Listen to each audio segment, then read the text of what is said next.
Today's video is brought to you by StoryboardThat.com. Please visit teachercast.net/StoryboardThat for a limited time offer.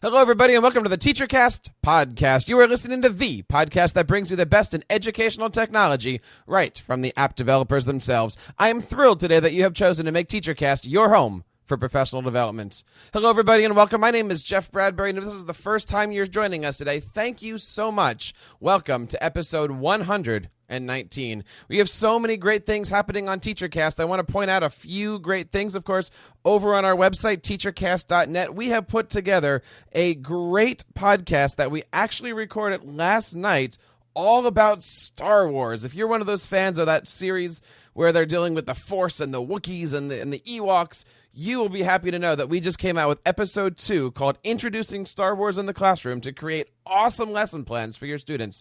We had our guests on from The Force Awakens and from Coffee with Kenobi podcast and with Star Wars in Your Classroom. We had a great time. So certainly check that out. Of course, all of our podcasts can be found over on our teachercast.net/podcasting app. And of course, if you're looking to start your own podcast or your own blog, check out our brand new channel, Educational Podcasting Today.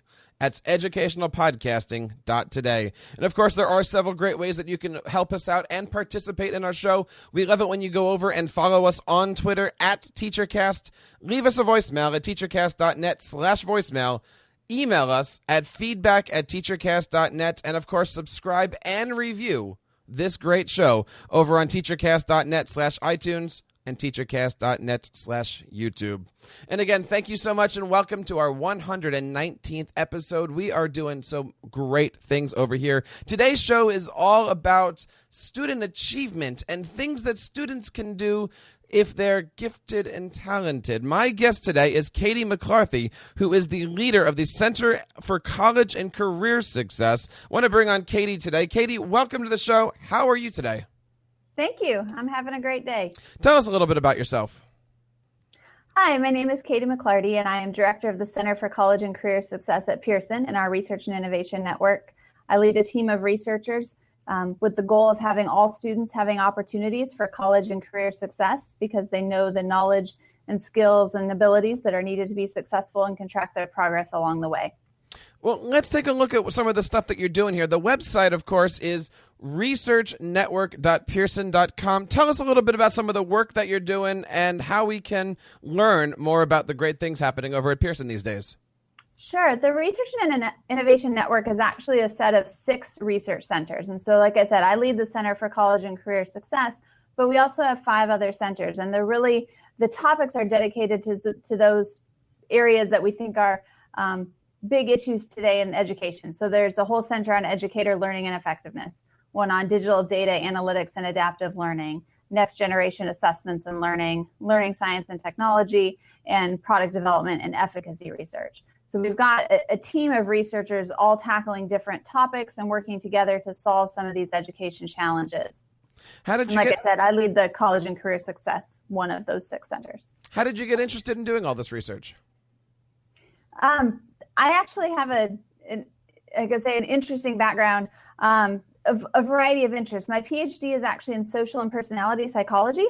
So I've had an interest in sort of people and their learning and how their personality interacts with their environments. But I also spent a lot of time working in summer programs and volunteering in schools with gifted students and with teachers and learners. And so coming to Pearson, I had the opportunity to put those pieces together to really think about how factors of the students, factors of the school interact, and really helping to build programs and conduct research to help students have opportunities in the future and really help develop their potential.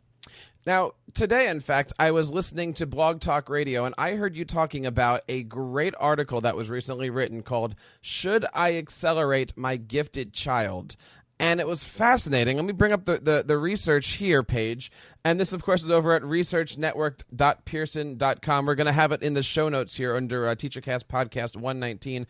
Talk to us a little bit about this, Katie. Should we accelerate a gifted child? Aren't gifted children accelerated already? Sure. This is a question that I think parents struggle with. And over the last couple of years, I've had the fortune of getting to work with a couple of parents who are thinking about this challenge. And what I like to say is when parents are trying to decide if they should accelerate their student, they know they have a high ability student who's performing, quite a bit above grade level, isn't really being challenged in the classroom. When they're thinking about acceleration, specifically sort of grade skipping or moving to that next grade level, they're not worried about what I call, what everyone calls, right? The 3 R's: reading, writing, arithmetic. I tend to see more of the worry about what I call the 3 D's, the driving, dating, and drinking. It's really about what's going to happen in the long term. So, we have a good feeling that my son or daughter will be prepared for next year and will be able to meet the curriculum then. But what happens later when they're, the youngest person, other kids can drive before they can, or they're the youngest person who's entering college, or they're having to, they're going out into the work world with people who are older than they are. Are they still going to be able to keep up? And what are some of those long-term outcomes? And so that's really where I focus my research, is on the long-term outcomes of academic acceleration, both in terms of high school performance, college performance, and career outcomes. When do students usually get the opportunity to skip a grade? Is this something that usually happens third, fourth, fifth? I mean, I know teaching high school, we don't have a lot of freshmen become seniors. Right. Yeah, when you think about acceleration, there's many different forms, and grade skipping, I think, is most common in the early years. There's early entrance programs. There are several states that will allow early entrance into kindergarten or into first grade, as well as skipping grades within elementary school, or even an early skip into middle school. And then the other way you can think about it is there are schools that will allow early graduation from high school in order to start college early. So all of those can be forms of grade skipping, but I would say it's most common in those earlier years. Now, I do know of a person, I think very famous, who graduated high school at, I think, 9, became a doctor. His last name was Hauser or something like that. Is that what we're talking about? Are we looking at students that are rapidly accelerating and do have the requirements or the ability to go to college at 11? So that the term, when you typically have 2 or 3 years of acceleration, like the Doogie Howser example, is called radical acceleration. And that does happen, but it's much less frequent. There are programs, the University of Washington has a great early entrance program really designed for students, I think, starting around the age of 14 or 15. But that's much less common. We think about acceleration, typically it's maybe a 1 year acceleration, or even you can think about it if you're not ready for a full grade level. There's a lot of times where we do a single subject acceleration. So you might have a student who's particularly talented in mathematics, and they go into, a second grader will go into the third or fourth grade classroom. Or if you think about particularly in middle school or high school, there's a lot of times where students can accelerate and take advanced courses in a single subject area. And advanced placement is another great example of acceleration in high school. Katie, do these advancements usually come from the school pushing the kid forward or from the parent pushing the kid forward? And what are some of the results and consequences of either side?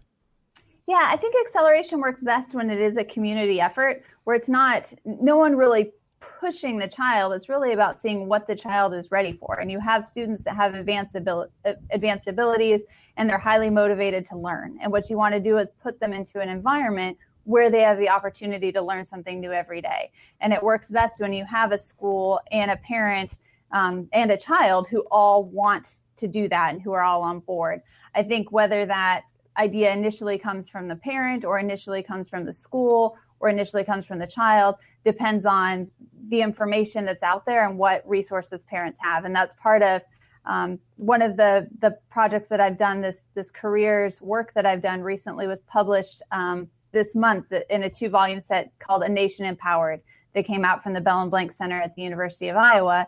And again, I said I have a chapter in that volume, but it's really designed to help parents and educators and give them that research-based evidence that shows the support of acceleration that they can use to advocate for their student and to follow processes of how to successfully accelerate students such that you do see those positive academic achievement outcomes, positive social emotional outcomes as well. Looking at the students that are in my high school, they are very academically challenged. And, we have a 4.0 scale, but I think the most that our students can get is like a 4.6 or a 4.7. These kids are in 9 AP classes and an 8-period day. They're going at it so fast. The stress level that these kids are under is amazing. I mean, every year so far, and I've been there 8 years, I've had at least 1 or 2 kids crying in our music wing because of the pressures that they're under. Should we be putting kids in a position where they're not emotionally ready for it? They're not maturely ready for it? I mean, what happens to these kids when they are put in a situation? I know you had mentioned the 3 Ds. What happens to these kids from all those points of views? Yeah. And most of the research will show really positive effects of academic acceleration. So they do, my chapter shows if they're talking about getting jobs, they're getting higher salaries, they're increasing their salaries faster, they're getting more prestigious jobs. You see similar research coming from other groups out of Vanderbilt University. Those students that were accelerated are having more publications, more highly cited publications, a bigger impact in STEM fields than similar high ability students that weren't accelerated. And you see positive social outcomes too, and that a lot of times these advanced students are more mature and actually feel more comfortable with other like-minded peers, even if that's not the same chronological age. So the research would suggest that there are a lot of positive effects, but I think one of the terms that you used in terms of pushing students is really what we want to be careful about. It's really about what is the student ready for, what are they wanting to do, what is that next step, and opening the doors to allow them to do it, but not to really say that you have to take 8 AP courses or you have to take, I think that's where the pressure comes in, but it's really about providing opportunities for students so that they can learn at the pace that's commensurate with their ability and with where they want to go. Now, you just had mentioned students that are trying to be, let me see if I got this right, socially or academically with older students. I mean, we always are also very nervous about those freshmen that are hanging out with the juniors and seniors for both positive and negative reasons. Are we looking at the students from their academic only, or are we looking at them from that full emotional, psychological gamut going, is this kid ready to be in an older grade, sitting in a math classroom with kids that are 4 years older? Yep. You want to look at it from both. You want to look at it from the academic side. You also want to look at it from their social and emotional preparation side, and also from sort of the psychological side, how they feel about themselves and are they ready for that kind of step. So there's a lot of factors that you want to take into account when you make that decision. But the research will say that students, for example, a lot of universities have sort of a talent search model where they allow students to come in for a summer and experience university life, or they offer Saturday programs. And again, you'll have students of multiple ages that will all be brought together because they'll want to learn about computer programming or have some, experience like that in the summer. And the students have very positive experiences. They report positively about the experiences at the time, and looking back on their acceleration experiences, they have very positive reports. Even the students, I was at a talk last week given by some colleagues at the University of Washington talking about that early entrance program where they've got 14, 15, 16-year-olds in a cohort experiencing university starting college. They all, even 20 years later, are reporting back majority positively about that experience and about being with peers who have similar values about education and about, working together and having that type of friendships that they formed as part of those groups. With your research, just curious here, is there any research that's being done about kids either in a public or private school skipping a grade or being in a really advanced versus homeschool and taking online lessons? I would think that it might be easier to be home and working on a 12th grade level than being 14 years old with a bunch of 18-year-olds. Where are we with all the technology these days? Yeah, so I think technology has opened up a lot of opportunities for acceleration and for other learning opportunities, enrichment or whatever, that didn't exist before. For for example, I grew up in Iowa. I live in Texas now, but I grew up in Iowa, and there's a lot of rural schools in Iowa that don't have the same access and offerings of AP courses that sounds like are at your school or at several other schools. And so there is an Iowa online AP Academy. And so that brings that opportunity for students to have access to those higher level courses through their school. Again, I think the question about, is it easier to homeschool and take these courses versus being in a classroom with different kids? When you're thinking about acceleration, there are there's 20 different types of acceleration. And some of those types they're more obvious than others. So a grade skipping or putting a 14-year-old in the calculus class with the 18-year-olds is something that's more salient. But there are other options for acceleration, such as curriculum compacting, where you can pre-test the student and understand sort of what material they've already mastered and eliminate that from the curriculum, compact the rest of it, and then you have time left to really expand for that student or for those group of students. And that doesn't have to be as salient, as obvious that's a difference. And so there's a lot of different dimensions of acceleration when trying to think about what's the right fit for that child. I think I want to go back to a question I probably should have asked you at the start of this show. Can you define the term gifted? Because I think there's a lot of parents out there that really don't know what that means. They just see other children being treated differently. What is your definition? There is no, every state has their own definition of gifted, and most of the time it's left up to the districts for who would qualify. So I don't know that I use that term in particular. The National Association for Gifted Children will talk about a definition of students that have high academic potential or high achievement in a bunch of different domains, and that it's about, I think, 3 to 5% of the population would qualify under that type of a definition. I think when we're talking about acceleration, it's really about trying to identify not so much a label of gifted, but really a student who has high aptitude, has high achievement. And so you've got sort of this ability that makes them a likely candidate for acceleration. And again, this desire to learn and to move at the faster pace. And so you've got those types of characteristics, I think, are more important than a definition or a categorization of gifted per se.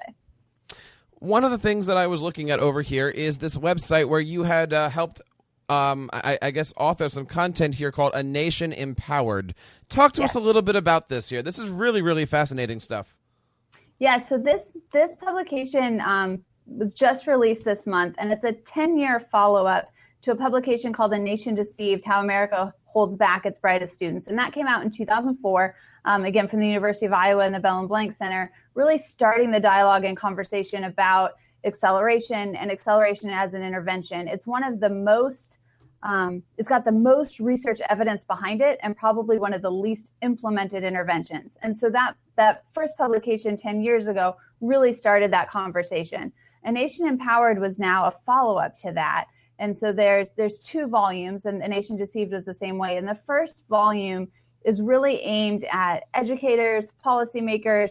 It's written in a very user-friendly way in that if you're not a researcher, there's not a ton of citations or there are no formulas. All of that is really contained in volume 2.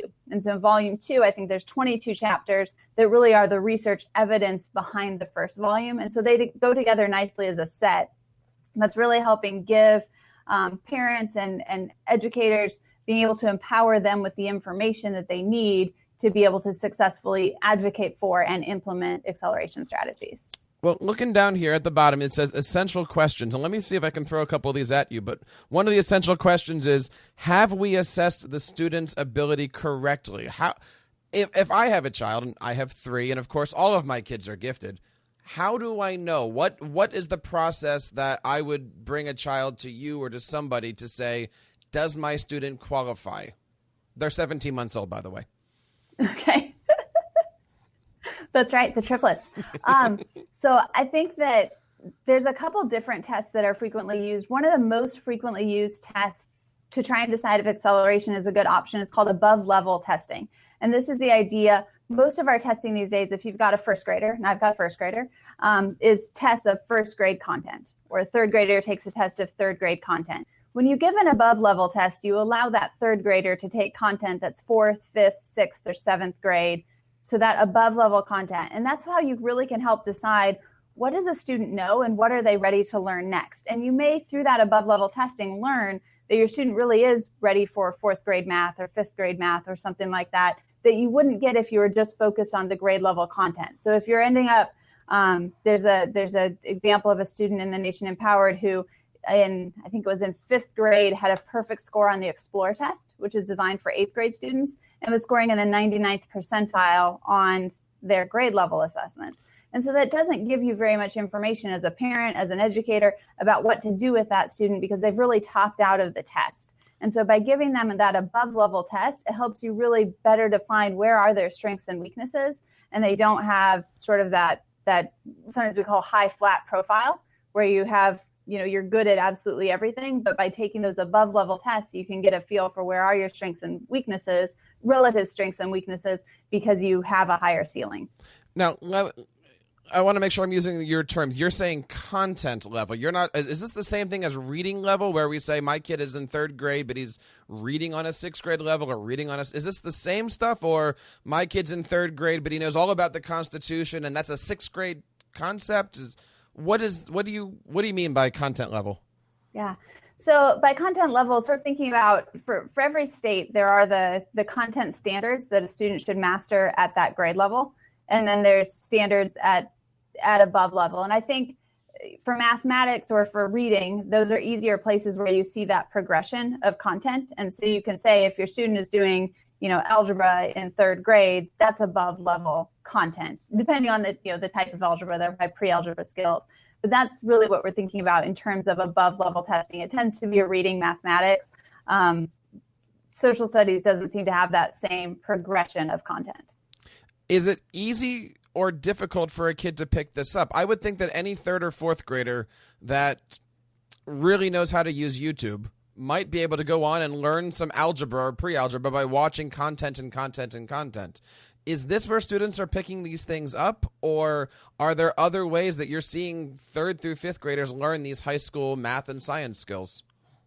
A lot of times students will pick up, a lot of times you'll find a student that should be accelerated probably started reading when they were 2 or 3. And they didn't get that from, a parent necessarily sitting down and trying to teach them the alphabet or watching a video on YouTube. These are things that they pick up, that they have sort of an ability for, or that they maybe have been taught or have had other exposure for.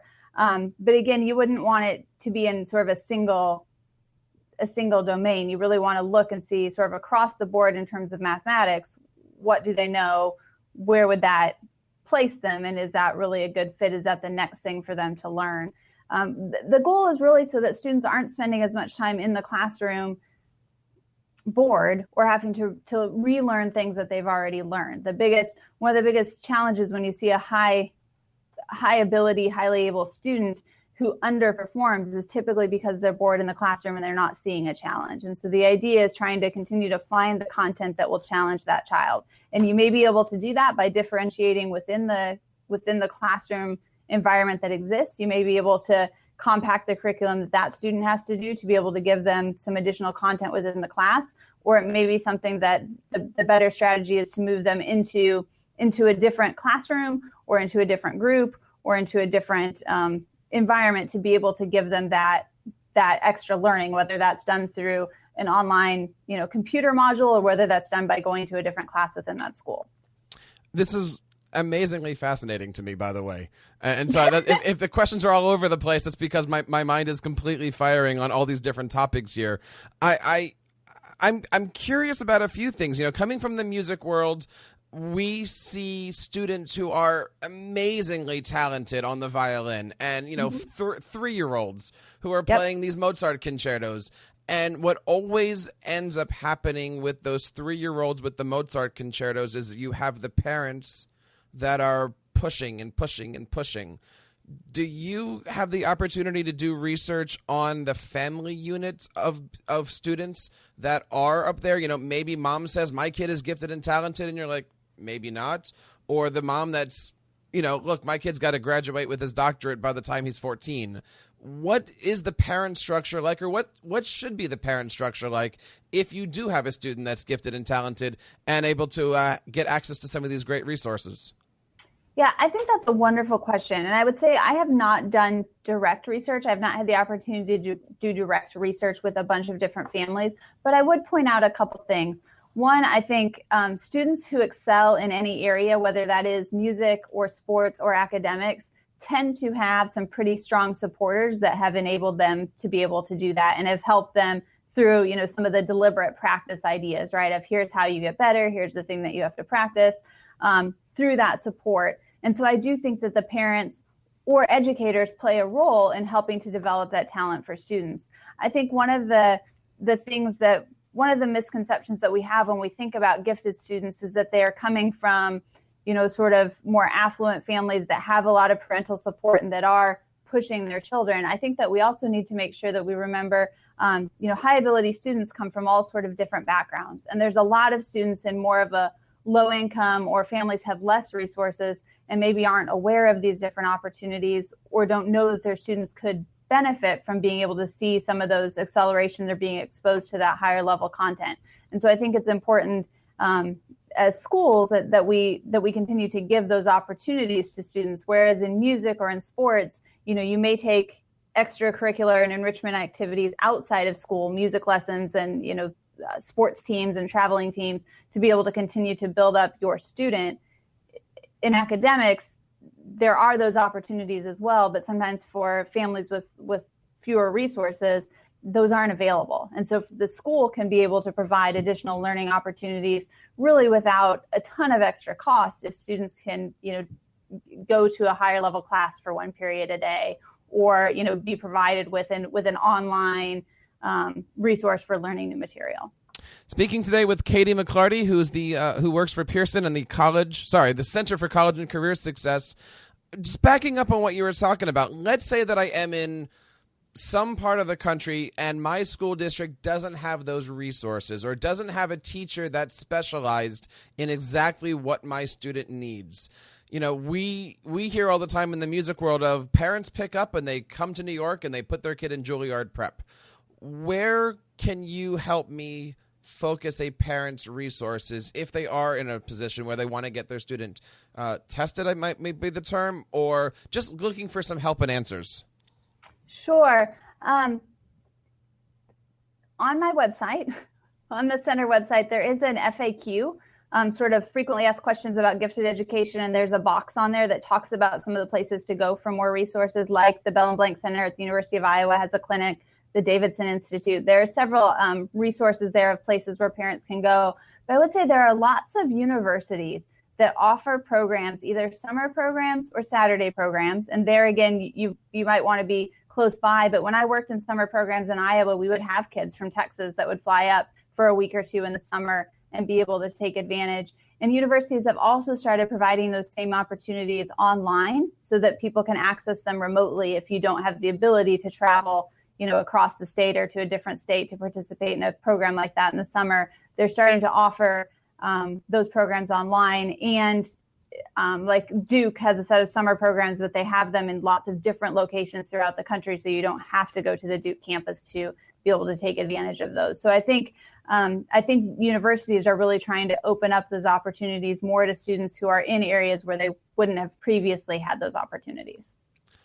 I got to tell you, this is amazingly fascinating stuff to me. I want to ask you one more topic here. If I was a school leader and I know that in my younger grades, I had a few or, one or two kids that were potentially able to do these types of programs and I needed to hire somebody, what am I looking for in somebody to come into my school district? What's your advice on hiring them? What kind of skills do I look for? Where do I find these teachers to help out my students who are gifted and talented?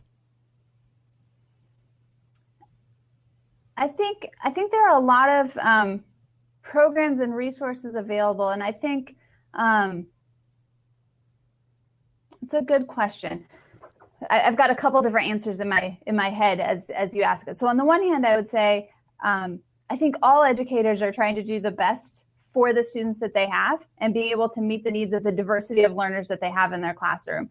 And so there are a lot of strategies that I think educators are taught in terms of differentiation and learning strategies that will help them with all of their, with their able learners in their classroom.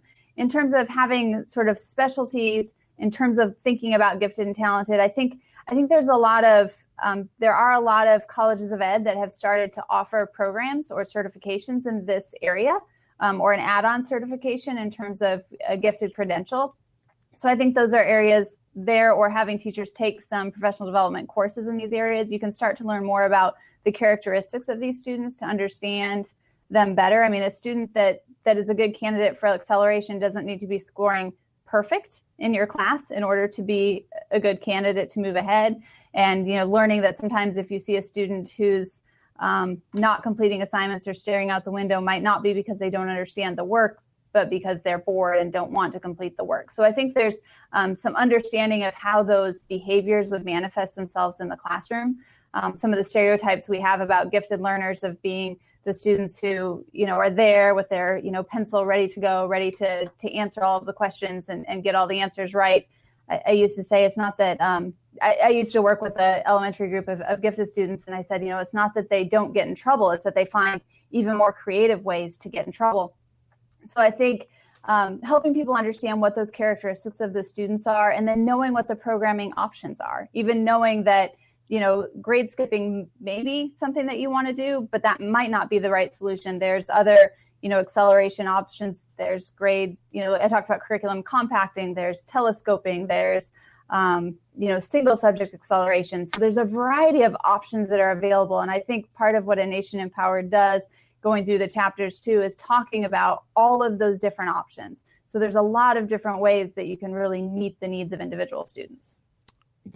Katie, do you feel that this is nature or nurture? What side of the fence is all this on? For a kid to be so super smart, is this born into them, or can my kid who's very, very book smart and has read The Lord of the Rings 13 times over the summer, can they then become gifted and talented on their own nature?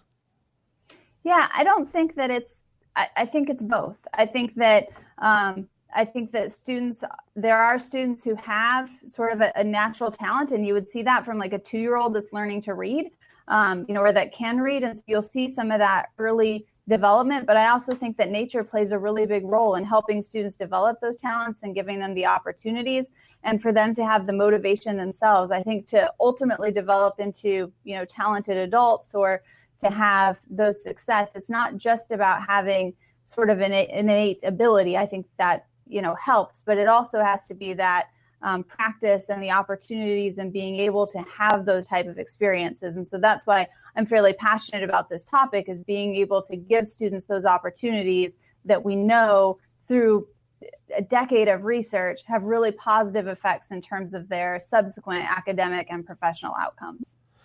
Katie, I got to tell you, I've got about 100 more questions for you. But before we wrap up today, tell us a little bit about what you're doing now. Where's your research heading you, or where do you hope your research is heading you? And what are the questions that you're really trying to find out in the next 2 years, 5 years? Sure. I've got a couple different research projects in this area that I'm working on next.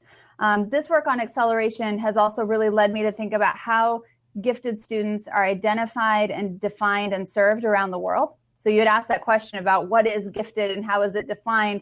That's a really big question in the field, and people have different answers for that. And so I'm looking at how is that happening around the world, and how are they serving their students, and how is that related to student performance, and what can we learn in other countries. And so that's one of my big projects right now. And then I'm also interested in intervention strategies. So again, I think there's a concept of the twice exceptional learner. So this is a student who has been identified as gifted, but also has a learning disability. And again, I think that's a group that people don't think about a lot. They typically think about those as being two separate, that can't coexist, and they can.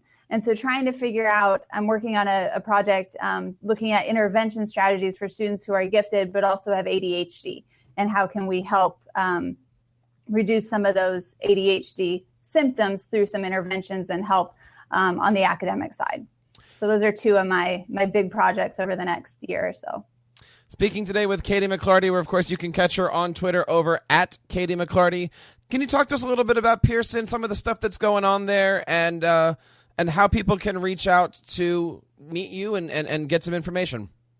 Sure. Like I said, we are a very diverse group of researchers and an organization. I'll say that just within our center alone, we've got research related to what I call our 4-part mission statement. So we want to identify and measure the skills that students need to be successful. So we're looking at how do we identify 21st century skills? How do we measure critical thinking, global competency, creativity? We're looking at pathways that students take to be successful. So thinking about what does it take if we know where we need to be at the end, where do we need to be in high school, in middle school, in elementary school? We're working on middle school indicators of college readiness to be able to develop more of an early warning system, looking beyond academic achievement, but also at behavior, motivation, social engagement, some of those other factors that are important. We look at how to track progress along that pathway. So once we have a pathway, how do we track whether you're on track or not? Looking at that both through statistical modeling, but also through content and learning progressions. And then, of course, the fourth piece is the effective strategies and interventions to keep students on track or to get them back on track. So some of the intervention work and this acceleration work both fit into there. So that's just our center. But like I said, we've got a lot of projects going on about, we've got some resources up on the website about flipped learning. So how do you effectively take your classroom and use a flipped learning model?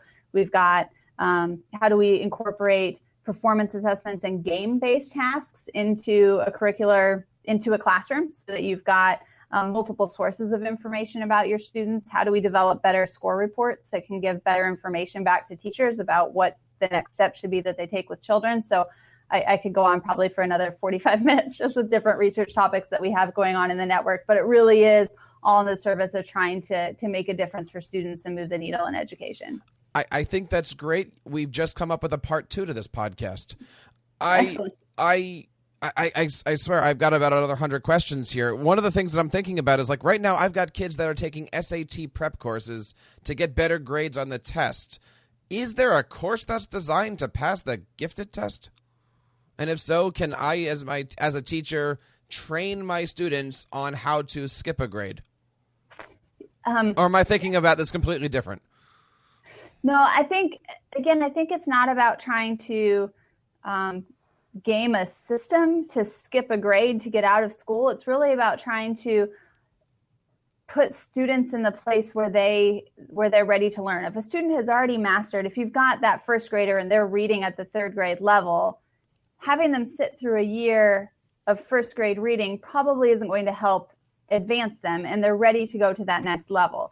And I think there's a difference between, teaching students mathematics content so that they can learn the content and they're ready for the next content, and teaching test taking strategies. So I always try to separate those two things.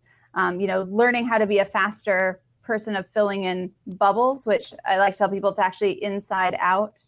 When I was in 7th grade and I was taking the SAT, my mother will probably hate that I say this. My mom got me this book about taking the SAT and test prep, and there's a whole section on the fastest way to fill in bubbles. And so I tell people that sort of as a joke, because I don't think that filling in bubbles faster really represents anything about my mathematics or my reading achievement or any of those abilities, right? What I need to be doing is trying to understand content more. And you see that through like the redesign of the SAT. They've taken out some of the aspects that they felt like students could just study a dictionary to learn, because that's not what they're trying to measure, was not ability to read and memorize words out of a dictionary. It was really being able to understand literature. And so you're seeing assessments change to try to reflect the knowledge and skills that we really want students to have and those experiences that we want students to have. You start to see more of the performance-based assessments where students are completing authentic tasks, because that's what we want them to be able to do. And so you've seen that shift, I think, in assessment, and we'll continue to see it, because it's not about trying to, do a test prep book or course. It's about trying to help students really learn that deep content.